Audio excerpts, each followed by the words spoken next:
इसकी वजह से, ठीक है। बस आपकी आंख जितना मूव कर रही है इतना ही मूव कर सकती है, इससे ज़्यादा आपकी आंख मूव नहीं कर सकती, आउट ऑफ सॉकेट मूव नहीं कर सकती। सिर्फ और सिर्फ सॉकेट के अंदर रह के ये इसकी मूवमेंट है, जो कि इसकी हेल्प से होती है, मसल्स की हेल्प से होती है। द आइज एंड लाइट, आँखों और रोशनी का ताल्लुक जो है वो डिस्कस करेंगे। मैंने आपको बताया था कि आइज़ किस चीज़ को डिटेक्ट करती हैं, लाइट को। अब हमने ये डिस्कस करना है कि आँखें लाइट को किस तरीके से डिटेक्ट करती हैं।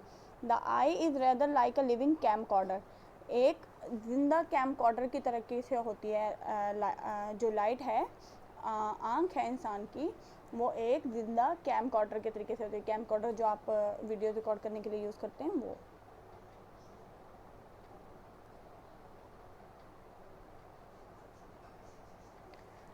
आई is rather like living camcorder each, जी मैंने आपको बताया जो ह्यूमन आई है लिविंग कैमकॉर्डर की तरीके से एक्ट करती है, ठीक है। लेकिन इसमें थोड़ा सा डिफरेंस होता है कि इसका लेंस आगे को मूव करता है, इसका लेंस आगे को मूव नहीं करता, ये हम फर्दर डिस्कस करेंगे। Each eye as a liquid filled ball 2.5 centimetre in diameter, ये हर आँख जो सी है वो लिक्विड फिल्ड बॉल की तरह होती है, ठीक है। लिक्विड फिल्ड बॉल यानी कि ये एक बॉल है, तो इस पूरी के अंदर लिक्विड फिल हुआ हुआ है, ये अंदर जो सा है लिक्विड फिल हुआ है, यहाँ जिसका नाम विट्रस ह्यूमर है, क्लियर जेली लिक्विड इसके अंदर फिल हुआ हुआ है, ठीक है। Field ball 2.5 centimetre in diameter, इसका डायमीटर कितना होता है, यानी कि 2.5 सेंटीमीटर की होती है। अब ये वेरी करती है, कुछ लोगों की छोटी होती है आईज, कुछ लोगों की बड़ी होती हैं, ये उसके हिसाब से वेरी करती है। जिनकी आईज बड़ी होती है, मैक्सिमम आई 2.5 सेंटीमीटर की होती है, इससे बड़ी नहीं होती, इससे छोटी होती हैं लोगों की कुछ, तो इस तरीके से वेरी करती है। At the front of the I is a clear round window called the cornea, सबसे फ्रंट पे जो आँख के एक क्लियर राउंड विंडो होती है जिसको क्या कहते हैं, कॉर्निया। यहाँ पे आपको मैं कॉर्निया दिखा देती हूँ। कॉर्निया ट्रांसपेरेंट होता है, पूरी एक राउंड विंडो होती है क्लियर सी, इसको क्या कहते हैं, cornea. Behind the cornea is a lens, cornea के बिल्कुल पीछे लेंस मौजूद होता है, कॉर्निया के बिल्कुल पीछे लेंस मौजूद होता है। लेंस वो जो आँख में लाइट फोकस करने का काम करता है। जी यहाँ पे ये आपकी कॉर्निया है पूरी की पूरी, यहाँ तक ये वाइट कलर की आपको नज़र आ रही होगी। अब इसके बिल्कुल पीछे देखें, यहाँ पे लेंस मौजूद है, ठीक है, जो कि क्या करता है, लाइट फोकस करने का काम करता है। A camera focuses by moving the lens nearer और further away from the object, camera किस तरीके से करता है काम कि वो जिस चीज़ के करीब उसको लेके जाना होता है वो अपना लेंस आगे को मूव करवा देता है, और अगर किसी चीज़ से दूर आना होता है तो वो अपना लेंस पीछे की तरफ मूव करवा देता है। उसमें कैमरा में, कैमकॉर्डर में लेंस की मूवमेंट होती है। The eye ball can not be made longer और शॉर्टर, तो आई बॉल आपका आगे और पीछे बिल्कुल भी नहीं हो सकता, ठीक है, और उसको आप बड़ा छोटा बिल्कुल भी नहीं कर सकते। Instead the I focuses by changing the shape of the lens, तो ये क्या करता है, लेंस की शेप चेंज करके इस काम को करता है। जिस तरीके से कैमरे में मूवमेंट होती है, लेंस आगे पीछे मूव करता है, इसी तरीके से ह्यूमन आई में जो लेंस है वो अपनी शेप चेंज करके करता है। ये मैं आपको दिखाती हूँ कि किस तरीके से। The lens is elastic and its thickness is control by ciliary muscles inside the eye, lens क्या होता है, इलास्टिक होता है, इलास्टिसिटी होती है, यानी कि वो एक्सपेंड और कर सकता है, तो वो इसकी वजह से इसकी मूवमेंट हम लोग कंट्रोल कर सकते हैं, उसकी थिकनेस बढ़ा और कम कर सकते हैं, ठीक है। और ये जो मूवमेंट होती है वो किस चीज़ से, कौन से मसल्स होते हैं जो कंट्रोल करते हैं, वो होते हैं ciliary muscles inside the eye, ये सिलरी मसल्स भी आई के अंदर मौजूद होते हैं, ये किस चीज़ को कंट्रोल करते हैं, उसकी आई के लेंस की मूवमेंट को, ठीक है। This process is called accommodation, इस प्रोसेस को क्या कहते हैं, अकोमोडेशन। कि आप जैसे कैमरा आगे और पीछे अपने लेंस को करता है, तो इंसान जो सा है अपने लेंस को क्या करता है, उसकी शेप चेंज कर देता है, और उसकी शेप चेंज करने को क्या कहते हैं, अकोमोडेशन। और वो शेप उसकी किस चीज़ के ज़रिए से चेंज होती है, सिलरी मसल्स के ज़रिए से। सिलरी मसल्स उसको हेल्प कर रहे होते हैं उसकी शेप चेंज करने में, ताकि हम डिस्टेंट ऑब्जेक्ट्स या नियरर ऑब्जेक्ट्स को किस तरीके से देखते हैं उसके डिफरेंस में।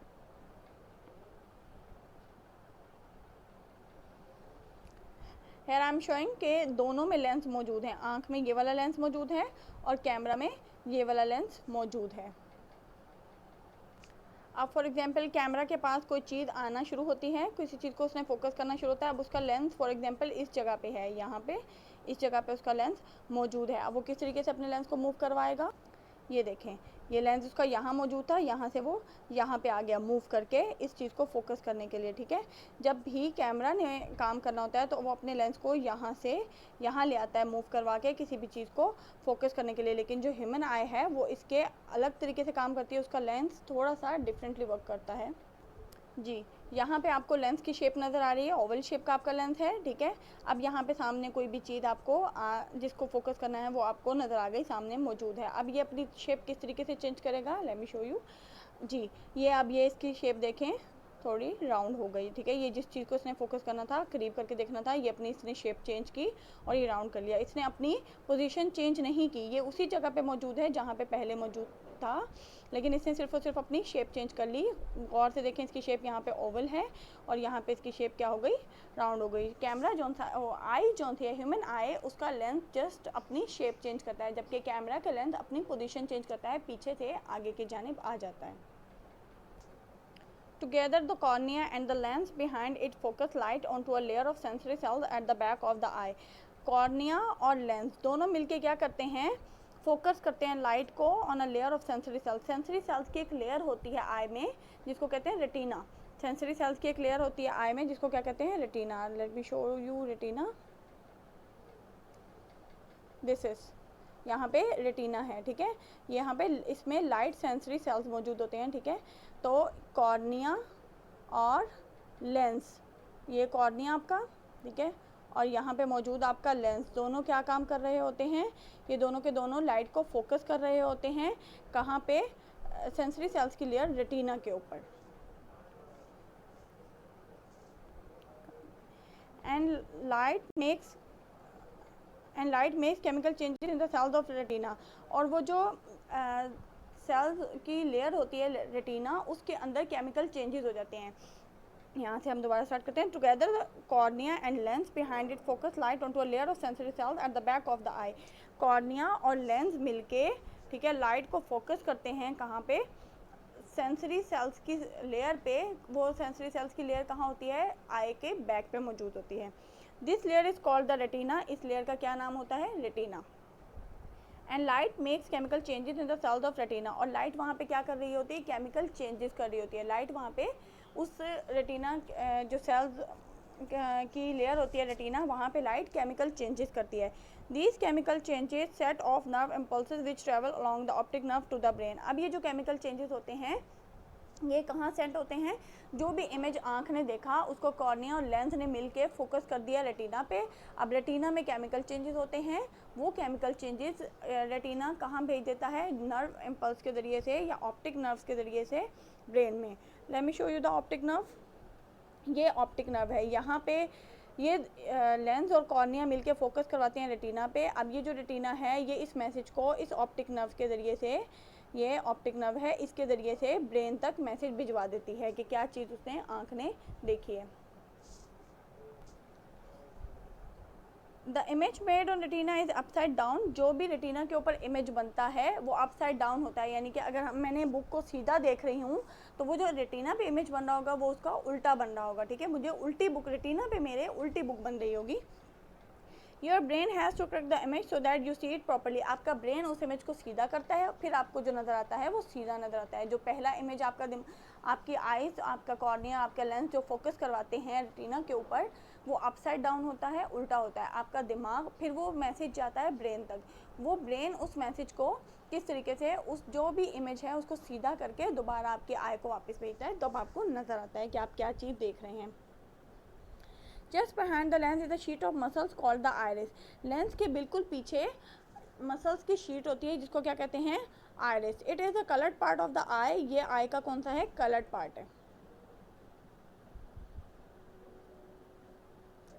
जी, यहाँ पे मैं आपको दोनों डायग्राम से आइरिस बता दूंगी। ये आइरिस आप देख सकती हैं, ये वाला हिस्सा और ये वाला हिस्सा जिसके पीछे लेंस मौजूद है, ये, ठीक है, ये आइरिस है। और अगर आप आँख को सीधे तरीके से देखें, आप बिल्कुल शीशे में खुद को देखें, तो ये जो पार्ट है ग्रेइश पार्ट, ये आपका क्या है, आइरिस है।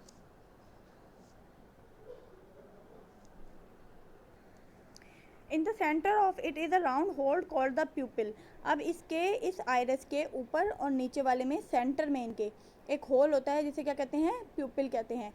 इसके ऊपर, आइरिस के ऊपर और नीचे दोनों आयरस के दरमियान में एक होल होता है जिसको क्या कहते हैं, प्यूपिल कहते हैं, ठीक है। यहाँ पे आपको प्यूपिल ये नज़र आ रहा है ब्लैकिश पार्ट, ठीक है, ये जो ब्लैकिश पार्ट है ये आपका प्यूपिल है। When you look at the bright light the iris muscle work to make the pupil smaller. जब आप किसी ब्राइट लाइट को देखते हैं तो आयरिस के जो मसल्स होते हैं, ये जो मसल्स होते हैं ये इस तरीके से वर्क करते हैं, ये थोड़ा थोड़ा नीचे हो जाते हैं, ठीक है। इसकी वजह से आपका ये जो दरमियान में सुराख है प्यूपिल, ये छोटा हो जाता है, यानी ये वाला हिस्सा छोटा हो जाता है जब आपकी आंखों में कोई ब्राइट लाइट पड़ती है। अब आप कभी और करिएगा, कोई ब्राइट लाइट लाती है तो आपकी आंखें थोड़ी सी छोटी हो जाती हैं, और उन आंखों में मेन जो हिस्सा है ये वाला हिस्सा ये छोटा हो जाता है। This cuts down the amount of light entering the आई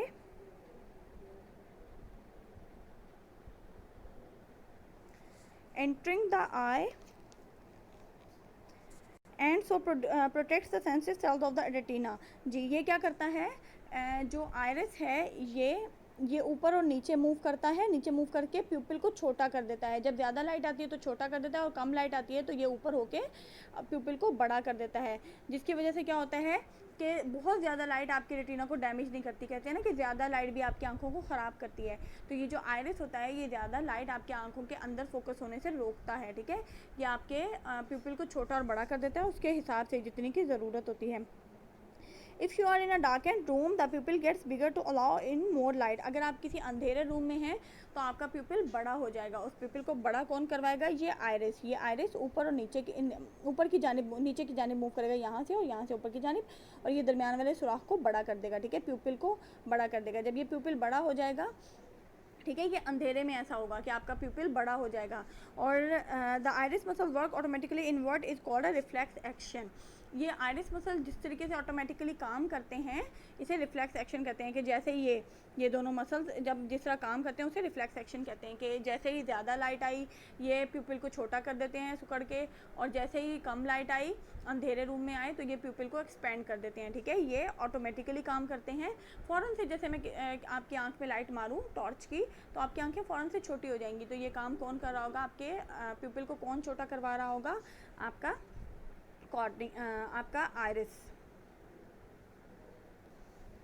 एक दफ़ा मैं फिर यहाँ से रीड कर देती हूँ। Just behind the lens is a sheet of muscles called iris. Lens के बिल्कुल पीछे शीट ऑफ मसल्स होती है, ठीक है, उन्हें क्या कहते हैं, iris. It is a coloured part of the eye, ये आई का कलर्ड पार्ट है। In the centre of it is a round hole called the pupil. मैंने आपको बताया ऊपर और नीचे कलर्ड पार्ट है जिसको क्या कहते हैं, आयरिस, और उसके दरमियान में एक राउंड होल होता है, ठीक है, उसे कहते हैं pupil. When you look at a bright light, जब आप ब्राइट लाइट की तरफ देखते हैं, the iris muscle work to make the pupil smaller. तो आयरिस मसल वर्क करते हैं उस प्यूपिल को छोटा करने के लिए, यानी वो करीब आ जाते हैं और वो प्यूपिल छोटा हो जाता है जब आप ब्राइट लाइट देखते हैं। This cuts down the amount of light entering the eye and so protect sensitive cells of the retina. ये क्या करते हैं कि जो लाइट आ रही होती है उसके अमाउंट को कट कर देते हैं, कम अमाउंट अंदर इंटर होने देते हैं ताकि वो आपके रेटिना को नुकसान ना पहुँचाए। If you are in a darkened room the pupil gets bigger to allow in more light. और अगर आप किसी अंधेरे कमरे में हैं तो आपका प्यूपिल बड़ा हो जाता है और वो ज़्यादा लाइट को अंदर अलाउ करता है आने के लिए। The iris muscles work automatically in what is called a reflex action. ये जो ऑटोमेटिकली वर्क करते हैं कि अंधेरे कमरे में खुद ब खुद प्यूपिल बड़ा हो जाता है और किसी रोशनी वाली जगह पे खुद ब खुद छोटा हो जाता है, ये आयरिस मसल जो वर्क करते हैं ये ऑटोमेटिकली होता है और इस ऑटोमेटिकली वर्क को कहते हैं reflex action. The parts of I diagram. Now will discuss the diagram.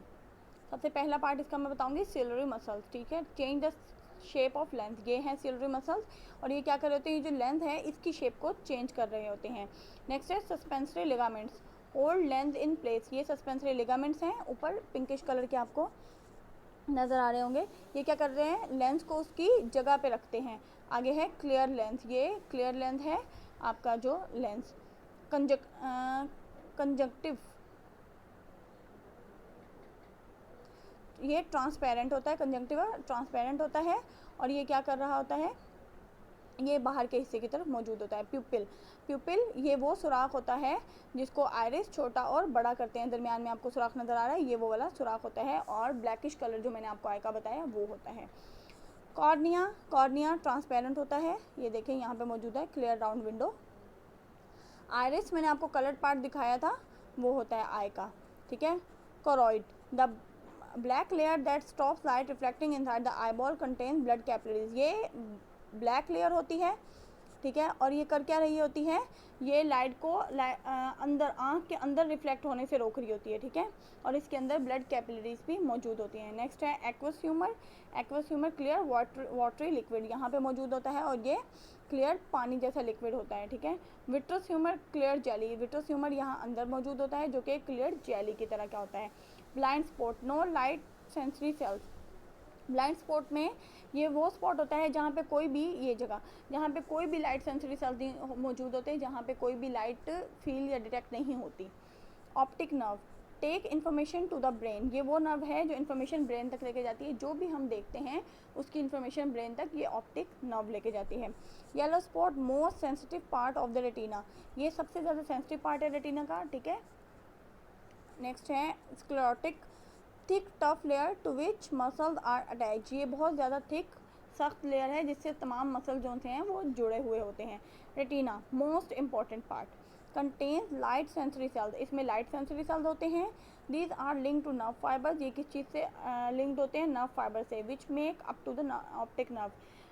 यहाँ पे रेटिना, यहाँ पे जो मैसेजेस आते हैं ये किससे अटैच होती है, नर्व फाइबर से। ये नर्व फाइबर्स इन मैसेज को ऑप्टिक नर्व तक लेके जाते हैं और ये ऑप्टिक नर्व कहाँ लेके जाती है, आपके ब्रेन में। ये सबसे ज़्यादा इंपॉर्टेंट पार्ट आपकी आँख का होता है लेंस के बाद।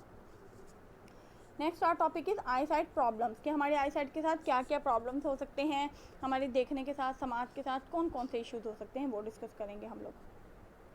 सम people can see distant object clearly but can not focus in very near objects. कुछ लोग जो हैं वो दूर के ऑब्जेक्ट्स बिल्कुल क्लियर देख सकते हैं, लेकिन पास की जो चीज़ें हैं उनको क्लियर नहीं देख सकते। दूर से उनको बिल्कुल सही नज़र आता है, लेकिन जो पास की चीज़ें हैं वो उन्हें धुंधली नज़र आती हैं। They are said to be long sighted. उन्हें कहेंगे लॉन्ग साइटेड पीपल, ठीक है। जो लोग दूर की चीज़ों को सही देख सकें और पास की चीज़ों को सही ना देख सकें उन्हें लॉन्ग साइटेड पीपल कहेंगे। Other people can C near objects clearly but can not focus on distant objects. और जो दूसरे लोग होते हैं वो दूर के करीब के ऑब्जेक्ट्स क्लियरली देख सकते हैं, यानी पास अगर मेरे किताब पढ़ी है, बुक पढ़ी है, मैं बुक रखी हुई है, मैं उसको क्लियरली देख सकती हूँ, लेकिन अगर दूर कोई चीज़ है, कुछ लिखा हुआ है, मैं उसको क्लियरली नहीं देख सकती, तो वो जो से हैं दे आर शॉर्ट साइटेड, वो शॉर्ट साइटेड है। अब मैं आपको दोबारा एक बार रिव्यू दे दूँ। Curing long sightedness. Curing long site यानी कि उस चीज़ का इलाज करना जिसमें आपको दूर की चीज़ें सही दिखाई देती हैं और करीब की चीज़ें सही नहीं दिखाई देती। Long sight is caused by the eyeball being too short. जब आई बॉल बहुत छोटा हो जाता है तो हमें लॉन्ग साइटेडनेस कॉज हो जाती है। आई बॉल बहुत छोटा हो जाए तो लॉन्ग साइटेडनेस कॉज हो जाती है। So that images are in focus behind the retina. उसमें क्या हो रहा होता है, जब आई बॉल छोटा हो जाए तो जो इमेजेस होती हैं वो रेटिना के पीछे फॉर्म हो रही होती हैं, ठीक है। ये आपकी रेटिना है, इमेज आप देखें उससे भी पीछे आके फॉर्म हो रही है, ठीक है, थोड़ा सा पीछे। और अगर this is quite common in older people, ये बहुत ज़्यादा जो बुज़ुर्ग अफराद होते हैं उनमें होता है। As people get older the lens loses some of its elasticity and the ciliary muscles weakened so that the lens can not be pulled thin. तो जैसे जैसे उम्र बढ़ती जाती है तो क्या होता है कि जो लेंस होता है वो अपनी इलास्टिसिटी जो है उसकी ख़त्म होती जाती है, कम होती जाती है, और जो सिलरी मसल्स होते हैं वो वीक होते जाते हैं, ठीक है। और जो लेंस होता है वो अपनी शेप चेंज करने का प्रॉब्लम हो जाता है उसको, और इसकी वजह से वो बहुत छोटा हो जाता है, ठीक है। Long sighted people can be harmed when a convex lens is placed in front of each eye. The lens is hard to focus lies onto the retina. Long sightedness किस तरीके से हो सकती है कि अगर जिन लोगों के साथ लॉन्ग साइटेडनेस है उसको क्योर किस तरीके से किया जाता है कि आप कॉन्वेक्स लेंस जो सा है वो दरमियान में लगा लिया, देखने से पहले जो इमेज आप देखना चाहते हैं उससे पहले आप कॉन्वेक्स लेंस लगा लें। ये है वो कन्वेक्स लेंस जिसका आप यूज़ करते हैं लॉन्ग साइटेडनेस के लिए, ठीक है। ये आप दरमियान में अगर आँख के लगा लें तो आपका इमेज करेक्ट हो जाता है। किस तरीके से करेक्ट हो जाता है ये भी मैं आपको बताती हूँ जी। इस बीमारी को हाइपरोपिया भी कहते हैं, जिसमें इमेज जो है वो रेटिना से, ये आपकी रेटिना है, इससे थोड़ा सा पीछे जो है ना वो बनता है, ठीक है। इस बीमारी को हाइप्रोपिया भी कहते हैं। नॉर्मल इमेज आप देखिए कहाँ बनता है, बिल्कुल यहाँ पे रेटिना पे तीनों लाइन जो इंटरसेक्ट करी हैं, ये नॉर्मल इमेज आपका बन रहा है, ठीक है। और ये जो अगर आपका इमेज रेटिना से पीछे चला जाए, इसको हाइप्रोपिया या लॉन्ग साइटेडनेस कहते हैं, ठीक है। इसका मैंने आपको बताया, इसमें आपको कन्वेक्स लेंस यूज़ करना पड़ता है। और कन्वेक्स लेंस किस तरीके से करेक्शन करता है ये मैं आपको दिखाती हूँ। जी, यहाँ पे देखिए हम लोगों ने कन्वेक्स लेंस बीच में प्लेस कर दिया, ठीक है। अब जो इमेज बन रहा है ये आके बिल्कुल रेटिना पे बन रहा है, उससे पहले रेटिना के पीछे बन रहा था। अब दरमियान में हमने कन्वेक्स लेंस प्लेस कर दिया तो ये रेटिना बिल्कुल रेटिना पे बन रहा है, वरना इससे पीछे बन रहा था। ये बीमारी मोस्टली जो बुज़ुर्ग अफराद हैं उनमें होती है, या जिनकी उम्र थोड़ी बढ़ गई होती है उनमें होती है। और इसकी वजह से आपको जो दूर की चीज़ें हैं वो बिल्कुल सही दिखाई देती हैं, और जो पास की चीज़ें हैं वो आपको सही से नहीं दिखाई देती। Next our topic is curing short sight. Curing short sight occurs when the eyeball is too long and images are focused in front of the retina.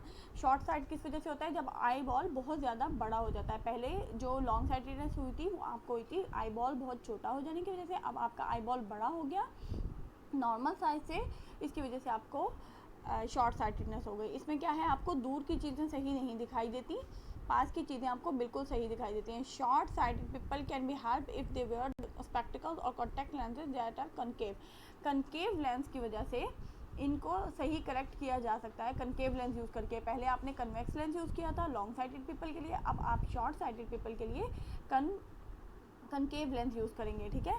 होता क्या है, जी इसमें जो इमेज बन रही होती है शॉर्ट साइटेड लोगों में, ये बिफोर द रेटिना बन जाती है, रेटिना से भी पहले बन जाती है, ठीक है। इमेज यहाँ पे बन जाती है बिफोर द रेटिना, रेटिना पे पहुँचने से पहले इमेज बन जाता है। इसको करेक्ट करने के लिए आप दरमियान में एक कनकेव लेंस लगाते हैं। ये मैं आपको दिखाती हूँ कि कनकेव लेंस कैसा होता है।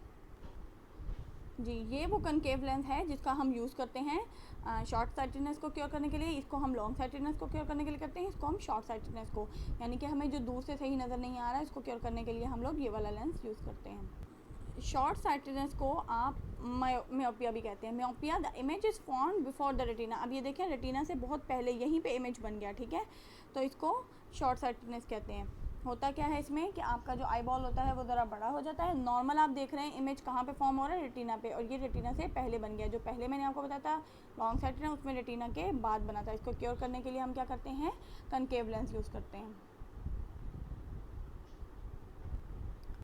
कनकेव लेंस यूज़ करने की वजह से इमेज बिल्कुल अपनी जगह पे, जहाँ रेटिना पे फोकस होना चाहिए वहाँ पे बनता है, और इसकी वजह से आपको तस्वीर बिल्कुल सही नज़र आना शुरू हो जाती है। Next topic is contact lenses. पहले हम पढ़ रहे थे स्पेक्टिकल्स के बारे में, जो चश्मा हम लगाते हैं ऐनक, उसके बारे में। उसमें जो हम शीशे यूज़ करते हैं दो तरह के होते हैं, शॉर्ट साइटेडनेस और लॉन्ग साइटेडनेस, ठीक है। इसको हमें हर वक्त लगाना पड़ता है और उसकी हिफाजत भी करनी पड़ती है, मोस्टली शीशे के होते हैं।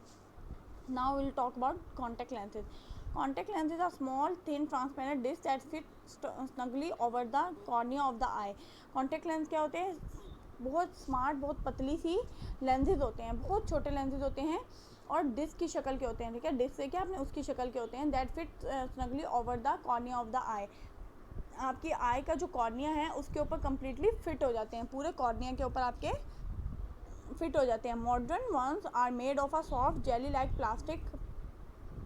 और जो आजकल मॉडर्न आ रहे हैं कॉन्टैक्ट लेंसेज वो जेली की तरह की प्लास्टिक के बने हुए होते हैं, ठीक है, बिल्कुल जेली की तरह की प्लास्टिक के बने हुए होते हैं। The purpose of contact lenses is the same as that of spectacles to correct defects of eyesight. Contact lenses का भी वही मकसद होता है, आपके आई साइट के डिफेक्ट्स को सही करना, ठीक है। उसमें भी दो टाइप के होते हैं, एक में आप कनकेव यूज़ करते हैं, एक में कन्वेक्स यूज़ करते हैं। अपने अपने हिसाब से जिन जिन लोगों को जो इशूज़ हैं वो उसके हिसाब से ख़रीदते हैं। Many people find wearing spectacles is uncomfortable or difficult, especially when playing sports or during other activities। हाँ जी, कुछ लोगों को चश्मा या ऐनक पहनना बहुत ज़्यादा मुश्किल होता है अगर वो कोई स्पोर्ट्स, कुछ गेम वगैरह खेल रहे हैं, कोई स्पोर्ट्स टाइप की गेम कर रहे हैं, और या कोई ऐसी एक्टिविटी कर रहे हैं जिसके दरमियान में वो चश्मा उनको तंग कर रहा है, वो नहीं हैंडल कर पा रहे, तो उसके दरमियान में उनको इशू होता है। तो उसको दूर करने के लिए लोग क्या करते हैं, कॉन्टैक्ट लेंसेज यूज़ करते हैं। Contact lenses are lightweight, virtually invisible. They give a wide field of view and do not steam up in the wet weather। जी, एक तो कॉन्टैक्ट लेंसेज जो थे लाइट वेट होते हैं, बहुत हल्के होते हैं, चश्मे का वजन आपके नाक पे थोड़ा सा आपको उठाना पड़ता है। अच्छा, वर्चुअली इनविजिबल, आपको आप आँख में लगाते हैं तो किसी को पता फील भी नहीं होता कि आपने लेंसेज लगाए हुए, ज़्यादा फील नहीं होता। They give a wide field of view, और अगर आप देखते हैं तो आपको चारों तरफ जो कॉन्टैक्ट लेंस लग गया है आपको उसमें चारों तरफ से बिल्कुल आपको क्लियर व्यू नज़र आएगा। चश्मे में जितनी जगह आपका जो शीशा है उतनी जगह से आपको क्लियर व्यू नज़र आता है, लेकिन कॉन्टैक्ट लेंसेज में आपको हर तरफ से क्लियर व्यू नज़र आएगा। And they do not steam up in wet weather, और चश्मे का एक मेन इशू ये होता है कि जब भी मौसम ऐसा होता है थोड़ा बारिश वाला या ऐसा, तो उसके दरमियान में आपका उसमें चश्मा आपका जो है वो ऐसा हो जाता है, उसके ऊपर पानी की तरह की लेयर आ जाती है, ठीक है, वो स्टीम अप हो जाता है, उसके अंदर भाप आ जाती है, स्टीम आ जाती है। लेकिन जो कॉन्टैक्ट लेंसेज हैं उनमें ऐसा कोई भी इशू नहीं होता। यहाँ पे आप देखें contact lenses are small light and comfortable to wear, वो दिखा रहे हैं कॉन्टैक्ट लेंस वेयर करते हुए किसी को कि इनको लगाना बहुत आसान है, ठीक है, और ये आपको इनका बोझ नहीं उठाना पड़ता, और बहुत छोटे होते हैं, इजीली कैरी कर सकते हैं आप लोग।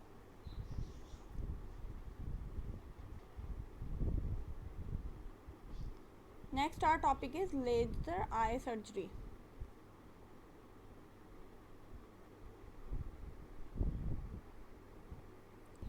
जी, यहाँ पे मैं आपको शो कर रही हूँ कि एक कॉन्टैक्ट लेंस है, ये देखें बिल्कुल प्लास्टिक की तरह का, बिल्कुल ट्रांसपेरेंट है, ठीक है, इसको अगर आप खींचेंगे तो ये रबरी है, और ये आँख के इस जगह पे वो फिट कर रही हैं, ये this is the contact lens.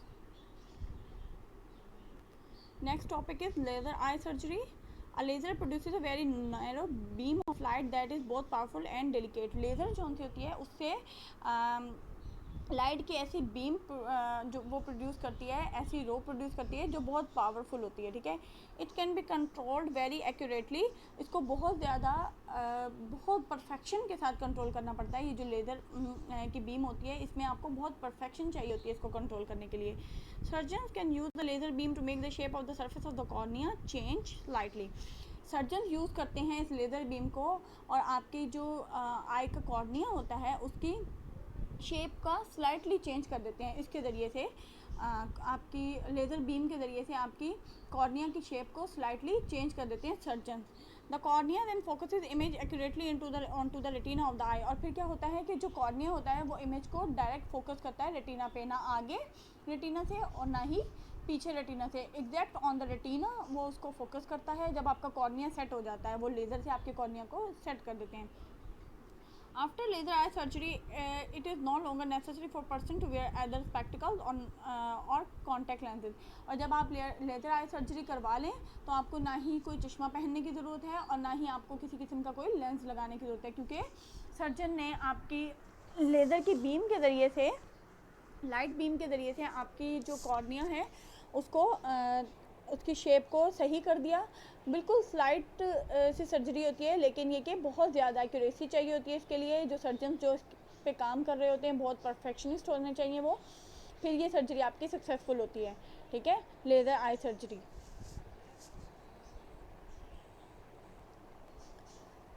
Now we are going to continue our last sense organ which is air. अब हम अपना आखिरी सेंस ऑर्गन पढ़ने जा रहे हैं जो कि एयर। पहला मैंने आपको स्किन पढ़ाया, दूसरा आपका था टंग, तीसरा आपका था नोज, चौथा आपका था eye, and the fifth one air.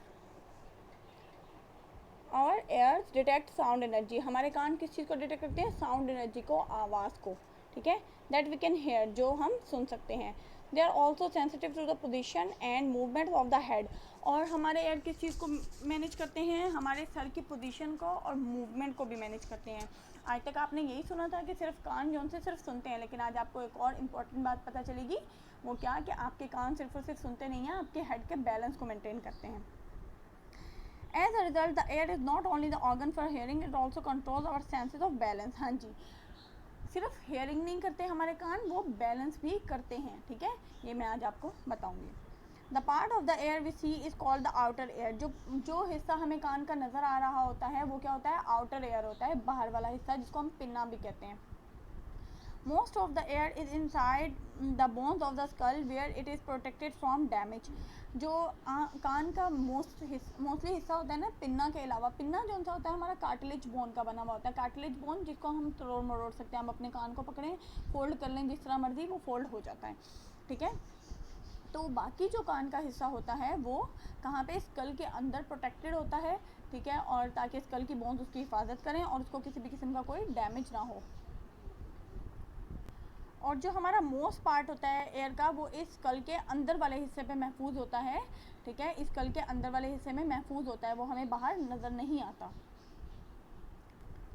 Because the outer ear is funnel shaped, it can collect sound waves coming from moving objects। हाँ जी, आपको फनल की शेप का नजर आएगा, ठीक है, कीस की शेप का, ठीक है, बाहर से खुला अंदर छोटी सी नाली जा रही है, और ये कर क्या रहा होता है, ये साउंड वेव्स को कलेक्ट कर रहा होता है जो किसी भी ऑब्जेक्ट के मूव करने से आ रही है। फॉर एग्जांपल मैं क्लैप कर रही हूँ, उसकी आवाज़ आ रही है, मेरे हाथ मूव कर रहे हैं उसकी वजह से, या मैं किसी और चीज़ को मूव कर रही हूँ, उसकी आवाज़ जो मुझे आ रही है वो कौन कलेक्ट कर रहा है, मेरे कान का बाहर वाला हिस्सा या pinna. It focuses them on to the eardrum inside the head, ठीक है, ये उनको कहाँ फोकस कर रहा होता है आवाज़ों को, एयर ड्रम की तरफ, ठीक है, जो अंदर कान के अंदर मौजूद है एयर ड्रम, हमारे कान का पर्दा, उस साइड को ये उन आवाज़ों को फोकस कर रहा होता है। The eardrum when vibrates making a group of 3 tiny bones called ossicle that are attached to it vibrate as well. हाँ जी, उसके बाद एयर ड्रम वाइब्रेट करता है, ठीक है, जब एयर ड्रम वाइब्रेट करता है तो उस एयर ड्रम के अंदर मौजूद जब एयर ड्रम वाइब्रेट करता है तो उस एयर ड्रम के अंदर मौजूद जितनी भी बोन्स होती हैं जिन्हें ऑसिकल्स कहते हैं वो भी वाइब्रेट करती हैं। द थ्री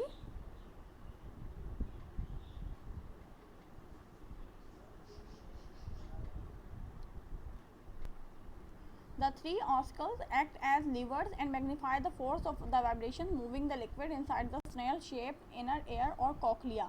जी, सबसे पहले ये जो आपका एयर ड्रम है, यहाँ से आपको नज़र आ रहा होगा, ये वाइब्रेट करता है, इसकी वजह से ये 3 बोन्स वाइब्रेट करती हैं, एनुअल, हैमर एंड स्टिरअप, ये तीनों वाइब्रेट करती हैं। इन तीनों के वाइब्रेट करने से वाइब्रेशन पैदा होती है, और ये वाइब्रेशन ये जो कॉकलिया के अंदर लिक्विड है इसके अंदर भी हो जाती है, पूरी की पूरी यहाँ पे वाइब्रेशन चल रही होती है। और ये कॉकलिया, ये आपका कॉकलिया है स्नेल की शेप का, ठीक है, इसके अंदर भी वाइब्रेशंस चल रही होती हैं।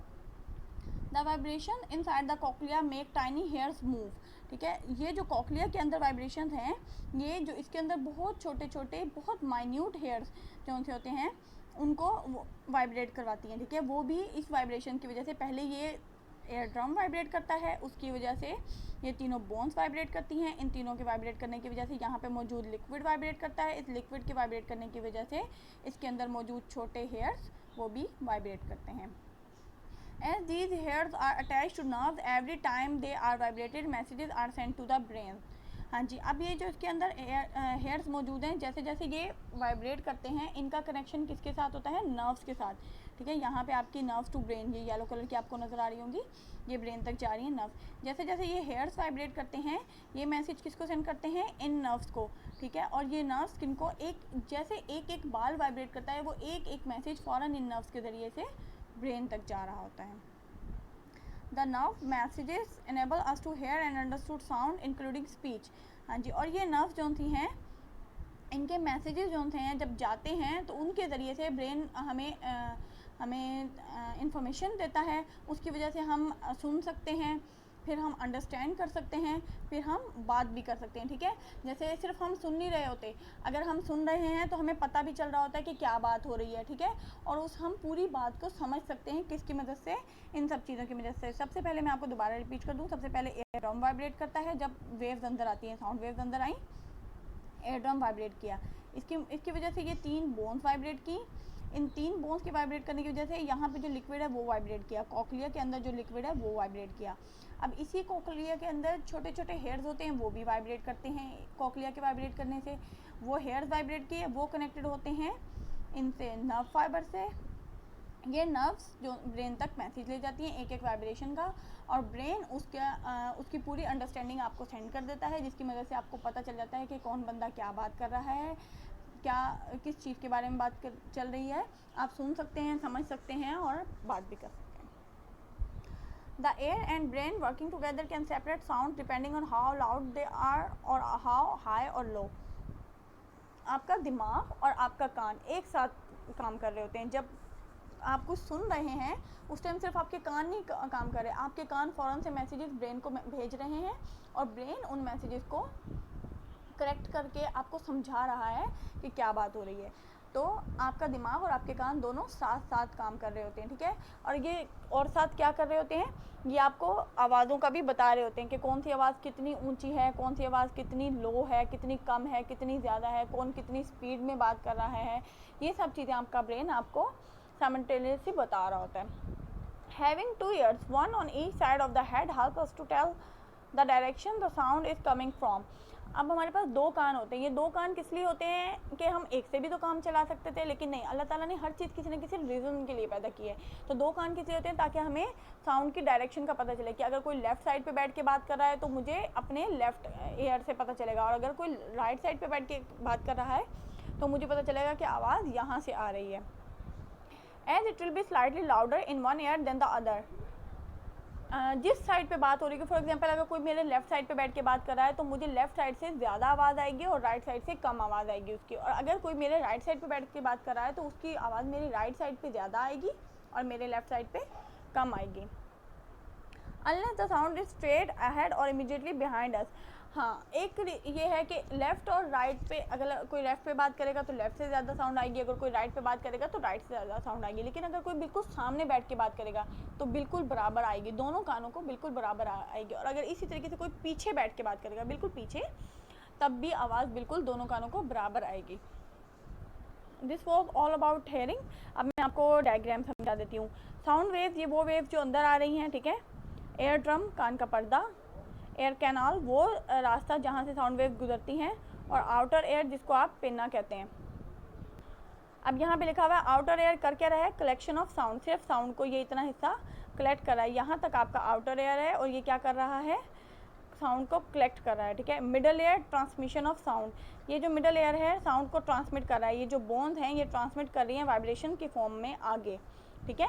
ये तीनों बोन्स ट्रांसमिट कर रही है और ये आपका एयर ड्रम, ये तीनों मिल के चारों ट्रांसमिट कर रहे हैं वाइब्रेशन की फॉर्म में आगे। नेक्स्ट है इनर एयर। हेयरिंग, आपके सुनने का काम इनर एयर कर रहा है। हेड पोजीशन, हेड की पोजीशन को और हेड मूवमेंट आपकी ये कंट्रोल कर रहा है, जिसके अंदर 3 सेमी सर्कुलर कैनाल्स होती हैं, ये मैं आपको भी बताऊंगी। यहाँ पे आपकी स्टेशन ट्यूब है। To throat helps to keep pressure inside the middle ear at the ear the same as air pressure. ये जो आपकी स्टेशन ट्यूब है ये कर क्या रही है, ये आपके जो कान के अंदर का प्रेशर है एयर के प्रेशर के बिल्कुल बराबर रख रही है, ठीक है। दोनों के प्रेशर को मेंटेन कर रही है, गले की तरफ जा रही है आपकी, ठीक है। कॉकलिया मैं आपको बता चुकी हूँ स्नेल शेप का है। नर्व्स टू ब्रेन भी मैं आपको बता चुकी हूँ, ये वो नर्व्स हैं जो ब्रेन तक मैसेज लेके जाती हैं। स्टर्प, हैमर एंड एनविल, ये तीनों बोन्स होती हैं जो कि वाइब्रेट करती हैं, जिसकी वजह से वाइब्रेशन पैदा होती है। अब ये 3 सेमी सर्कुलर कैनाल्स हैं, इनके बारे में मैं आपको बताती हूँ कि ये क्या काम करती हैं नेक्स्ट सेंस ऑफ बैलेंस में। सो अगला हमारा टॉपिक है sense of balance. The 3 semicircular canals in the ear are not connected with hearing. ये 3 जो सी सेमीसर्कुलर कैनाल्स होती हैं इनका हेयरिंग से कोई भी ताल्लुक नहीं होता, ये हेयरिंग नहीं करती, ठीक है। हेयरिंग से कनेक्ट नहीं होती। Instead they help us to balance, ये किस लिए काम आती है, हमें बैलेंस करने के लिए, body balance. They are set at right angles to each other, ये एक दूसरे के राइट एंगल्स पे होती हैं तीनों की तीनों, ठीक है।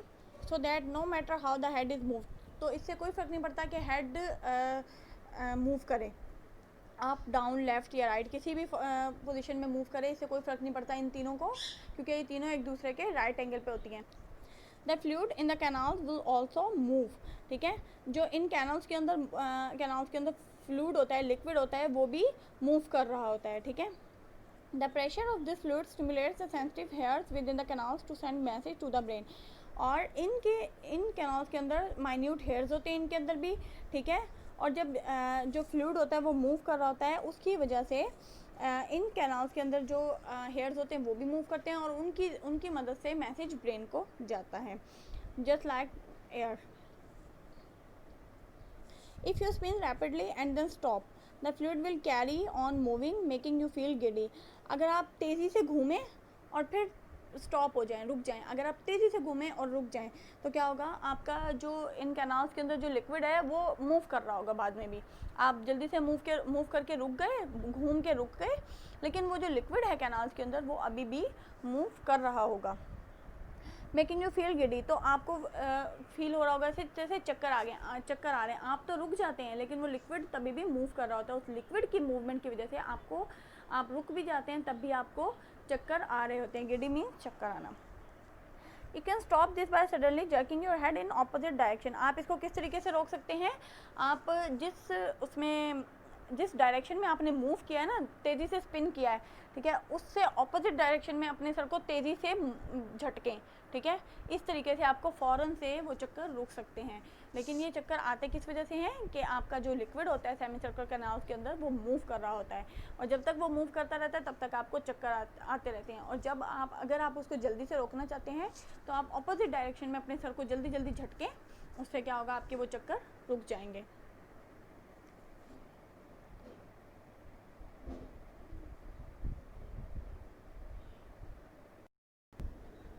The two sacs in the cochlea to the semicircular canals and act as a gravity detectors. Join the cochlea. Cochlea के अंदर दो सैक्स इसको ज्वाइन कर लेते हैं इसके सेमी सर्कुलर कैनाल्स के, और ये ग्रेविटी डिटेक्टर्स को करते हैं कि जैसे ही आप कभी भी उछले हैं या आपकी ग्रेविटी को इफ़ेक्ट हुई है, आप उछले हैं, कुछ भी आपने ऐसा किया है, तो वो फ़ौरन से डिटेक्ट कर लेते हैं और आपको बता देते हैं। They contain grains of chalk which move about as we tilt, जैसे ही हम थोड़ा सा अपना सर झुकाते हैं या झुकते हैं तो इसके अंदर ग्रेन्स होते हैं, ठीक है, चॉक जैसे ग्रेन्स होते हैं, चॉक के ग्रेन्स होते हैं जो जैसे ही वो हम हिलते हैं तो वो सेंसिटिव सेल्स को, हेयर्स को ट्रिगर करते हैं, ठीक है, सेंसिटिव हेयर्स को ट्रिगर करते हैं मैसेज पहुंचाने के लिए। जैसे ही हम थोड़ा सा मूव करते हैं तो ये सेंसिटिव हेयर्स को ट्रिगर करते हैं मैसेज पहुंचाने के लिए। Continuous up and down movement over stimulates the brain and this causes this what is called sea sickness. जी, जब हम कंटिन्यूस अप और डाउन मूवमेंट करते रहते हैं तो उससे क्या होता है, हमारा ब्रेन स्टिमुलेट्स हो जाता है और इसकी वजह से हमें सी सिकनेस हो जाती है। सी सिकनेस किसको कहते हैं कि आप बेहोशी में चले जाते हैं या आपको इतने ज़्यादा चक्कर आते हैं कि आपको सही से महसूस नहीं होता कि आप कहाँ बैठे हुए हैं, तो इस तरीके की कंडीशन हो जाती है। तो क्या हमारे कान जो हैं वो बैलेंस का भी काम करते हैं, जिसमें क्या है 3 सेमी सर्कुलर कैनाल जो होती हैं वो यूज़ हो रही होती हैं। कहाँ से हमने स्टार्ट किया, सेंसेस एंड सेंस ऑर्गन से। मैं दोबारा ओवरव्यू दे रही हूँ आपको। सेंसेस और सेंस ऑर्गन वो होते हैं जो किसी भी चीज़ को, स्टिमुलाई को डिटेक्ट करते हैं। स्टिमुलाई क्या होता है, किसी भी किस्म का चेंज जो हमारी बॉडी के अंदर हो रहा होता है। नेक्स्ट हमने सबसे पहला जो सेंस ऑर्गन पढ़ा था वो था हमारा स्किन, जो हमारी पूरी बॉडी को कवर किया हुआ था, और स्किन में 2 थी, एक डर्मिस और एपिडर्मिस। एपिडर्मिस जो थी है वो टॉप लेयर थी और उसके नीचे जो थी है वो डर्मिस मौजूद थी, ठीक है, इसी के अंदर रिसेप्टर सेल्स मौजूद थे। नेक्स्ट पे हमने क्या पढ़ा था, टच और प्रेशर, पेन और टेम्परेचर, ठीक है।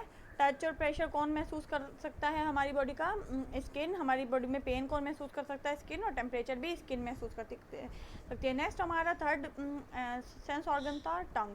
टंग किस चीज़ को कर रही थी, टेस्ट को। इसके अंदर 4 टेस्ट बड्स हमने पढ़े थे जो 4 तरह के टेस्ट को फील कर रहे थे, और इनके ज़रिए से हम बाकी किस्म के फ्लेवर्स को भी फील कर सकते हैं। नेक्स्ट हम आ गए थे नोज़ पे। नोज़ पे हमने पढ़ा था कि हमें फ्लेवर्स भी महसूस हो सकते हैं और हमें अच्छी और बुरी स्मेल किस तरीके से पता चलती है और हमारा ब्रेन किस तरीके से डिटेक्ट करता है। Fourth sense organ was I, जिसमें हमने पढ़ा था हमारा बाइनोकुलर विजन होता है 2 तरफा, और इसमें हमें 3 डायमेंशनल पिक्चर नज़र आती है, 3 तरफ की तस्वीर नज़र आती है। हम किस तरीके से आईज़ को प्रोटेक्ट कर सकते हैं, आई लैशेज, आई ग्लैंड्स और टीयर डक्ट्स जो होती है मौजूद होती है, और हम आई को मूव किस तरीके से कर सकते हैं, यहाँ पे मसल्स होते हैं उनकी मदद से। फिर आई और लाइट का पढ़ा था हमने कि किस तरीके से हमारी लाइट फोकस होती है रेटिना पे। उसमें मैंने बताया था कॉर्निया है, सिलरी मसल्स हैं, अकोमोडेशन होती है जिसकी वजह से हम आई को बड़ा या छोटा, उसको प्यूपिल को बड़ा या छोटा कर लेते हैं, ठीक है। नेक्स्ट मैंने आई साइट के प्रॉब्लम्स डिस्कस किए थे, 2 तरह के थे, लॉन्ग साइटेडनेस, शॉर्ट साइटेडनेस, दूर का सही नज़र ना आना और करीब का सही नज़र ना आना, ठीक है। उसको हम किस तरीके से क्लियर करते हैं, कनकेव लेंस और कन्वेक्स लेंस की हेल्प से, ये भी मैंने आपको डिस्कस किया था। फिर मैंने कॉन्टैक्ट लेंसेज के बारे में बताया था कि वो ज़रूरी होती है कॉन्टैक्ट लेंसेज, अगर आप स्पेक्टिकल नहीं यूज़ करना चाह रहे तो और फिर लेज़र आई सर्जरी, जो प्रॉपर ट्रीटमेंट है, जो परमानेंट ट्रीटमेंट है, जिसकी वजह से आपको स्पेक्टिकल्स या लेंसेज यूज़ नहीं करने पड़ेंगे। नेक्स्ट हमारा था एयर, जिसमें हमने डिस्कस किया था कि एयर सिर्फ और सिर्फ हेयरिंग का काम नहीं करता, बैलेंस का काम नहीं करता है। इसमें हमने आउटर एयर, मिडल एयर और इनर एयर 3 टाइप के एयर पढ़े थे, ठीक है। बाहर वाला कलेक्शन ऑफ साउंड करता है, आउटर एयर मिडल वाला जो है ट्रांसमिशन ऑफ साउंड करता है, जो ट्रांसमिट करता है बाहर वाली साउंड को अंदर, और थर्ड में इनर एयर है, जो हमारे हेयरिंग के साथ साथ हमारे बैलेंस का काम करता है, जिसमें मैंने आपको बताया किस तरीके से सेमी सर्कुलर कैनाल्स उसमें बैलेंस का और ग्रेविटी डिटेक्टर का काम करती हैं, ठीक है। Further we are moving toward copy journal working, ठीक है। जर्नल पे आपने किस तरीके से काम करना है, सबसे पहले आपने टाइटल पेज बनाना है, सेंसेस सेंस ऑर्गन, उसके नीचे आपने क्वेश्चन आंसर्स की डेट, वर्ड्स मीनिंग की डेट, ईच एंड एवरीथिंग जो आप जिस दिन कर रहे हैं, हर क्वेश्चन आपने उसकी डेट मेंशन करते जाना है, ठीक है। पहले अलग से पेज पे, ब्लैंक पेज पे आप टाइटल पेज बनाएंगे, उसी के नीचे आप ये सब कुछ reading date, starting date, reading date तो आपकी कोई होगी नहीं क्योंकि आप घर में ही करेंगे, तो स्टार्टिंग डेट आप जिस डेट को आप वर्किंग स्टार्ट करेंगे वो, फिर एंडिंग डेट जिस डेट को आपने वर्किंग एंड करनी है, दरमियान में आपने फिल इन द ब्लैंक्स कब की, क्वेश्चन आंसर कब किए, वर्ड्स मीनिंग कब किए, सब आपने मेंशन करना है। चैप्टर नेम लिखना है टाइटल पेज पे। फिर फर्स्ट पे वर्ड्स मीनिंग्स, सेंसेस हवास, सौर, तुर्श या खट्टा, कंटेन पर मुश्तमिल, सॉल्टी नमकीन, कन्वेक्स लेंस, मुहद्दिब अज्जा, स्किन जिल्द, बिटर कड़वा, स्वीट मीठा, लेंस अज्जा, लेयर तह, स्मेल बू। सेंस ऑर्गन हिस्सी अज़ा, यहाँ पे हिस्सी अज़ा आएगा विच आई मिस्ड इट। नेक्स्ट आपके हैं क्वेश्चन आंसर। क्वेश्चन आंसर का आपने प्रॉपर टाइटल बनाना है, ठीक है। ऊपर आपने एक लाइन पे मेंशन करना है क्वेश्चन आंसर, उसके बाद आपने क्वेश्चन आंसर स्टार्ट करने हैं, ठीक है। क्वेश्चन के लिए आपने पॉइंटर यूज़ करना है, ठीक है। हेडिंग के लिए आपने मार्कर यूज़ करना है, ब्लू या ब्लैक आपकी choice. Define following, binocular vision, receptor and stimuli. Binocular vision, the ability to maintain visual focus on an object with both eyes, creating a single visual image, 3-dimensional image। वो ability जिसके ज़रिए से हम visual focus, देखने का focus maintain कर सकें किसी भी ऑब्जेक्ट का दोनों आइज़ के ज़रिए से, जिसमें हमें सिंगल विजुअल इमेज भी बने और 3-डायमेंशनल इमेज भी बने।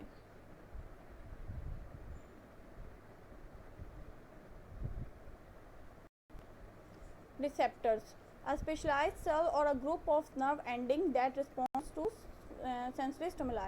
एक स्पेशल सेल होता है या ग्रुप ऑफ नर्व एंडिंग होती है जो क्या कर रहे होते हैं, सेंसरी स्टिमुलाई को, किसी भी चेंज को रिस्पॉन्स कर रहे होते हैं, एक्सेप्ट कर रहे होते हैं और उसके बदले में रिस्पॉन्स कर रहे होते हैं। फॉर एग्जांपल अगर मैंने गर्म चीज़ को हाथ लगाया तो अब जब मैं फ़ौरन से जो हाथ पीछे करूँगी वो किसकी वजह से करूँगी, इन सेल्स की वजह से, क्योंकि ये मैसेज लेके गए हैं और लेके आए हैं। स्टिमुलाई, द रिस्पॉन्स और reaction two things which happen in the environment, ठीक है। वो चेंज, इन्वायरमेंट का वो चेंज जो इन्वायरमेंट में हो रहा है, जिसकी वजह से हम कोई भी रिस्पॉन्स करते हैं या कोई भी रिएक्शन करते हैं, उस चेंज को स्टिमुलाई कहते हैं। Now question number 2, if you are blindfolded and given a number of different objects to handle, what could you tell about them using only sensitivity of your fingers? अगर आपको नज़र नहीं आता और आपको डिफरेंट ऑब्जेक्ट्स दिए जाएं कि आप इनको चेक करके बताएं कि कैसे हैं, और सिर्फ आपको आपकी उंगलियां यूज़ करने की इजाज़त हो, तो आप उनके बारे में क्या क्या बताएंगे? बाय सिर्फ उंगलियों की sensitivity by using the sensitivity of fingers, उंगलियों की सेंसिटिविटी से चेक कर सकते हैं आप। अ पर्सन कैन टेल, एक इंसान बता सकता है, about whether the object is rough, के ऑब्जेक्ट जो है, जो चीज़ आपको दी गई है वो रफ है, स्मूथ है, हार्ड है, सॉफ्ट है या वार्म है, ठीक है। आप इसके बारे में ये बता सकते हैं सिर्फ अपनी उंगलियों की सेंसिटिविटी से चेक करके। Next question number 3, draw neat and label diagram of the parts of the human आई। आपने नीट और लेबल डायग्राम बनानी है किसी की, पार्ट्स ऑफ ह्यूमन आई की, आँख के पार्ट्स की डायग्राम बनानी है। लेबल होनी चाहिए आपकी डायग्राम, कलर्ड होनी चाहिए, और लेबलिंग आपकी इस तरीके से होनी चाहिए, या आपकी लेबलिंग राइट हैंड पे हो या आपकी लेबलिंग लेफ्ट हैंड पे हो। ऊपर और नीचे कोई भी लेबलिंग नहीं करनी है, आप लोगों ने प्रॉपर लाइन लगा के लेबल करना है स्केल से, और नीचे आपने उसका नाम मेंशन करना है। अब मैं आपको डायग्राम शो कर देती हूँ।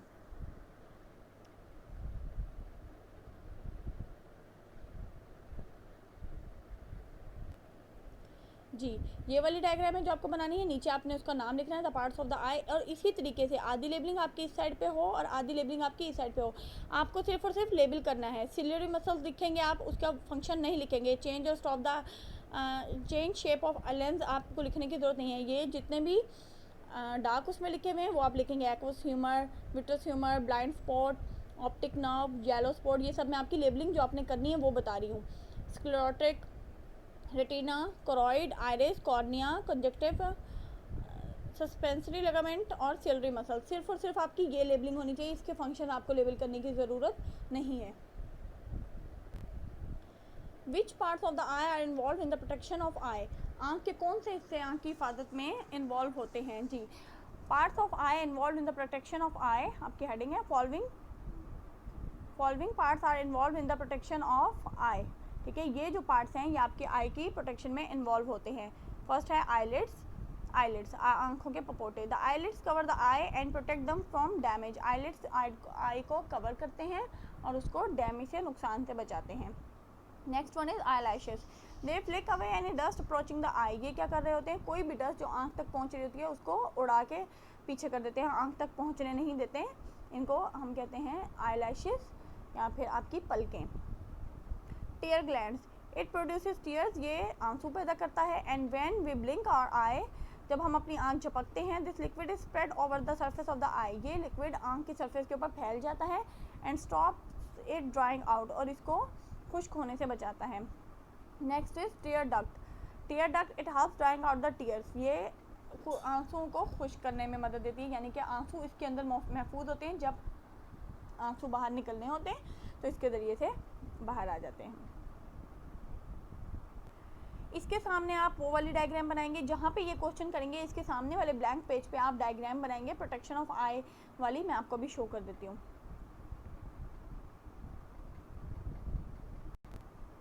जी, ये वाली the part that protect the eye, ये वाली आपको डायग्राम ड्रॉ करनी है यहाँ तक। ठीक है, और इसमें ये सारे पार्ट्स आपको लेबल करने हैं उस क्वेश्चन के सामने। Explain the working of human eye. Question number 5, a convex lens in human eye helps to focus image in retina. Convex lens किस चीज़, आंख के अंदर जो कन्वेक्स लेंस मौजूद होता है वो किस चीज़ को हेल्प कर रहा होता है? इमेज को फोकस कर रहा होता है रेटिना के ऊपर। ठीक है, जो आंख का पिछला वाला हिस्सा होता है, लेयर होती है रेटिना की, उसके ऊपर इमेज को फोकस कर रहा होता है। वर्किंग, काम किस तरीके से करता है? The cornea and the lens behind is focus light on to a layer of sensory cells called retina. Cornea और लेंस जो सा है, लाइट जो मौजूद होता है, वो दोनों क्या कर रहे होते हैं? लाइट की जो लेयर आ रही होती है उसको रेटिना के ऊपर फोकस करवा रहे होते हैं।